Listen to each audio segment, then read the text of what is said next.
586 BC 586 قبل مسیح کے اندر نیبوکیڈ نظر جو کہ ایک عراقی بادشاہ تھا اور جس کو اردو میں بخت نصر کہتے ہیں، اس نے بیت المقدس پر حملہ کیا اور بیت المقدس میں موجود ہر چیز کو تباہ و برباد کر دیا، لوگوں کو جان سے مارا، ان کے بادشاہ کو اندھا کر دیا، اور بیت المقدس میں موجود جو کہ ہیکل سلیمانی تھا، جس کو انگلش میں ٹیمپل آف دا سولمن کہتے ہیں، اور اس ٹائم پہ وہ ان کا فرسٹ ٹیمپل تھا، اس کو بھی تباہ و برباد کر دیا، اور جو لوگ بچ گئے، جو لوگ رہ گئے، ان کو اپنے ساتھ قیدی بنا کر عراق لے گیا، اور ساتھ ہی ساتھ اس نے جو تورات کے جو نسخے تھے اس کو بھی تباہ و برباد کر دیا یا پھر اپنے ساتھ لے گیا۔ یہاں پر میں بتاتا چلوں کہ اس ٹائم پہ جو حکومت تھی وہ بنی اسرائیل کی دو حصوں میں تقسیم ہوئی ہوئی تھی۔ ایک طرف 10 قبیلے تھے، ان کے پاس حکومت تھی، اور ایک طرف 2 قبیلے تھے جس میں یہودا اور بنیامین کے قبیلے تھے، اور اسی ایریا کے اندر جو ٹیمپل آف دا سولومن تھا وہ بھی اسی ایریا کے اندر تھا جدھر ان 2 قبیلوں کی حکومت تھی۔ اس واقعے کے نیبوکیڈ نظر کے اس حملے سے جو ایک سائیڈ والی جو حکومت تھی جہاں پہ 10 قبیلے تھے وہ اس حملے کی وجہ سے گم ہو گئے۔ اللہ تعالیٰ قرآن پاک کے اندر اس واقعے کو سورہ بنی اسرائیل کی آیت نمبر 4 اور 5 کے اندر اس طریقے سے بتاتے ہیں: پھر ہم نے اپنی کتاب میں بنی اسرائیل کو اس بات پر بھی متنبع کر دیا تھا کہ تم 2 مرتبہ زمین میں فساد عظیم برپا کرو گے اور بڑی سرکشی دکھاؤ گے۔ آخرکار جب ان میں سے پہلی سرکشی کا موقع پیش آیا تو اے بنی اسرائیل، ہم نے تمہارے مقابلے پر اپنے ایسے بندے اٹھائے جو نہایت زور آور تھے، اور وہ تمہارے ملک میں گھس کر ہر طرف پھیل گئے۔ یہ ایک وعدہ تھا جسے پورا ہو کر ہی رہنا تھا۔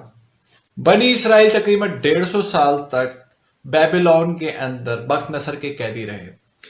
اور اللہ تعالیٰ نے وہاں پر بھی ان کو اکیلا نہیں چھوڑا۔ حضرت دانیال علیہ السلام کی خدمات بنی اسرائیل کو اس دور کے اندر بھی شامل رہیں۔ پھر اس کے بعد حضرت ذوالقرنین جو کہ ایران کے بادشاہ تھے اور جن کا ذکر قرآن پاک کی سورہ کہف کے اندر آیا ہے، انہوں نے بنی اسرائیل کو آزاد کروایا، اور بنی اسرائیل حضرت عزیر علیہ السلام کے ساتھ دوبارہ یروشلم بیت المقدس کے اندر آ کر آباد ہوئے۔ یہ وہی عزیر علیہ السلام ہیں جن کو اللہ تعالیٰ نے 100 سال تک سلا دیا تھا۔ انہوں نے اپنا دوسرا ٹیمپل تعمیر کیا اور اپنی یادداشت سے تورات دوبارہ لکھی۔ پھر دوبارہ سے بنی اسرائیل اپنی اسی روش کے اوپر واپس آ گئے اور دوبارہ سے فتنے فساد پیدا کرنا شروع کر دیے، جس کی وجہ سے اللہ تعالیٰ نے ان کو مغلوب کر دیا۔ سب سے پہلے گریکس نے ان کے اوپر حکومت کی، اور پھر اس کے بعد یہ رومنس کے زیر اختیار آ گئے۔ رومنس کے زیر تحت بنی اسرائیل نے اللہ تعالیٰ سے دعا کی کہ یا اللہ ہمارے لیے کوئی مسیحا بھیج تاکہ وہ ہمیں ان رومنس کے چنگل سے آزاد کروائے۔ تو اللہ تعالیٰ نے ان سے وعدہ کیا کہ وہ ان کے اندر اپنا ایک مسیحا بھیجیں گے، اور وہ مسیحا حضرت عیسیٰ علیہ السلام تھے، جو کہ ایک معجزے کی صورت میں ان کے سامنے آئے، اور انہوں نے ان کو ماننے سے انکار کر دیا، کیونکہ حضرت عیسیٰ علیہ السلام بغیر باپ کے تھے اور وہ حضرت بی بی مریم علیہ السلام کے بیٹے تھے، تو لہٰذا انہوں نے ان کو اپنا مسیح یا اپنا نبی ماننے سے انکار کر دیا۔ اس کے باوجود کہ حضرت عیسیٰ علیہ السلام کھلی کھلی نشانیوں کے ساتھ آئے تھے، لیکن پھر بھی انہوں نے جو ہے ان کو ماننے سے انکار کر دیا اور ان کو ستانا شروع کر دیا۔ بنی اسرائیل نے حضرت عیسیٰ علیہ السلام کے اوپر طرح طرح کے الزام لگائے۔ انہوں نے کہا یہ جادوگر ہیں، اور نعوذ باللہ یہ ولد الزنا ہیں، اور ہر طریقے سے ان کو اور ان کے حواری کو ستانے کی کوشش کی، اور ان کی یہ دشمنی حضرت عیسیٰ علیہ السلام سے اور بھی زیادہ بڑھ گئی کہ جب انہوں نے بیت المقدس کے اندر موجود جو ان کے سود کے اڈے تھے ان کی میزوں کو الٹ پلٹ کر کر رکھ دیا، اور اس دن کے بعد سے یہ لوگ ان کی جان کے در پہ ہو گئے۔ تو لہٰذا بنی اسرائیل کے جو علماء ہیں انہوں نے فیصلہ کیا کہ ان کو حضرت مسیح علیہ السلام کو سولی پر چڑھا دیا جائے۔ جو اس ٹائم کی حکومت تھی وہ رومنس کی حکومت تھی۔ جب ان کے پاس یہ فیصلہ کیا تو انہوں نے کہا کہ ٹھیک ہے، اگر آپ لوگ کہتے ہیں تو آپ کے کہنے پر ہم حضرت عیسیٰ علیہ السلام کو سولی پر چڑھا دیتے ہیں۔ اور بنی اسرائیل اپنی طرف سے اپنی اس سازش میں جو حضرت عیسیٰ علیہ السلام کو سولی پر چڑھانے کی تھی اس میں کامیاب ہو گئے، مگر نہیں۔ اللہ تعالیٰ سورہ آل عمران کی آیت نمبر 54 اور 55 میں فرماتے ہیں کہ اور ان کافروں نے عیسیٰ علیہ السلام کے خلاف خفیہ تدبیر کی، اور اللہ نے بھی خفیہ تدبیر کی، اور اللہ سب سے بہتر تدبیر کرنے والا ہے۔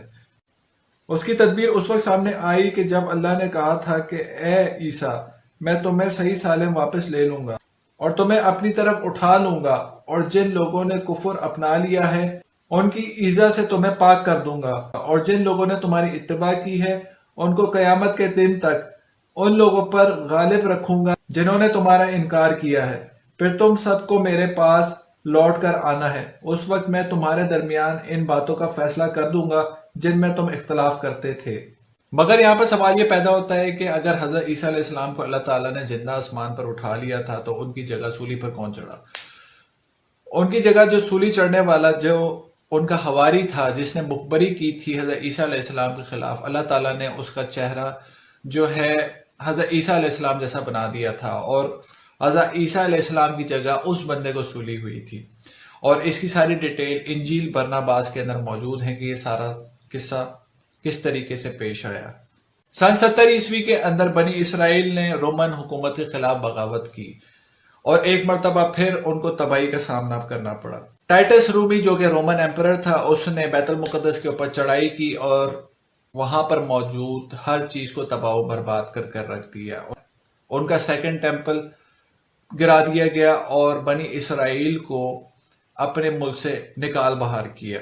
سن 70 سے لے کر 1948 تک کا جو یہ سارا دور ہے، یہ ان کا دوسرا دور ہے کہ جس کو دور انتشار بھی کہا جاتا ہے یا پھر انگلش کے اندر ڈائسپورا کہا جاتا ہے۔ اور یہ دوسرا وعدہ تھا جو کہ پورا ہوا، اور جس کے بارے میں اللہ تعالیٰ سورہ بنی اسرائیل کی آیت نمبر 7 میں فرماتے ہیں کہ دیکھو تم نے بھلائی کی تو وہ تمہارے اپنے لیے بھلائی تھی،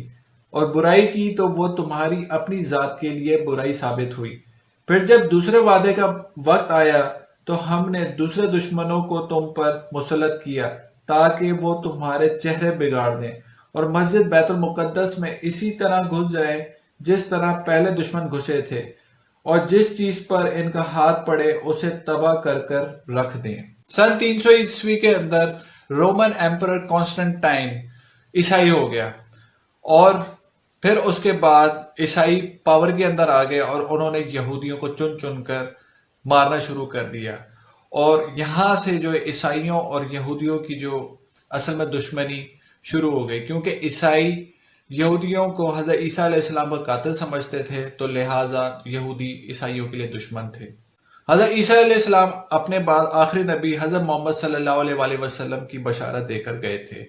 اور یہ یہودی ان کا شدت سے انتظار کر رہے تھے کہ وہ جلد از جلد اس دنیا کے اندر آئے اور ان کو ایک مرتبہ پھر عروج کا دور نصیب ہو۔ 571 میں حضور اکرم صلی اللہ علیہ وآلہ وسلم اس دنیا کے اندر تشریف لے کے آئے، اور 610 کے اندر ان پر وحی کا آغاز ہوا۔ لیکن جب یہودیوں کو پتہ چلا کہ آخری نبی بنی اسرائیل کے اندر نہیں بلکہ بنی اسماعیل کے اندر آئے ہیں، تو لہٰذا انہوں نے حضور اکرم صلی اللہ علیہ وآلہ وسلم کو ماننے سے انکار کر دیا اور ہر طریقے سے ان کو پریشان کرنے کی کوشش کی۔ لیکن جب حضور اکرم صلی اللہ علیہ وآلہ وسلم ہجرت کر مدینہ گئے تو آپ صلی اللہ علیہ وآلہ وسلم نے یہودی قبائلوں کے ساتھ اور مدینہ کے اطراف میں جتنے بھی اور مدینہ کے اندر موجود جتنے بھی قبائل تھے ان کے ساتھ ایک پیکٹ کیا، ایک معاہدہ کیا جس کو میثاق مدینہ کہا جاتا ہے۔ اس معاہدے میں یہ چیز شامل تھی کہ اگر مدینہ کے اوپر باہر سے کوئی حملہ کرتا ہے تو ہم سارے مل کر اس کے خلاف ایک ہو کر لڑیں گے۔ تو لہٰذا یہودیوں کے ہاتھ اس حوالے سے بند گئے، اور جو عبداللہ بن ابی تھا اس کو یہودیوں کی کافی زیادہ سپورٹ حاصل تھی، اور وہی عبداللہ بن ابی ہے جس کو منافقوں کا سردار کہا جاتا ہے۔ اس بندے نے کلمہ پڑھ کر اسلام قبول کر لیا تھا، مگر یہ اندر سے منافق تھا، اور اس کی منافقت کی سب سے بڑی وجہ یہ تھی کہ حضور اکرم صلی اللہ علیہ وآلہ وسلم کے مدینہ آنے سے پہلے مدینہ والوں نے اس کو اپنے لیے بادشاہ چن لیا تھا اور اس کے لیے باقاعدہ مونگوں کا تاج تیار کروا رکھا تھا۔ لیکن جب حضور اکرم صلی اللہ علیہ وآلہ وسلم مکے سے ہجرت کر کے مدینہ پہنچے تو اس کی یہ بادشاہت کا جو یہ سٹیٹس ہے اس سے چھن گیا، اور یہی وجہ ہے کہ یہ جو لسٹ فار دا سٹیٹس تھی، یہی وجہ بنی عبداللہ بن ابی کی منافقت کی اصل وجہ۔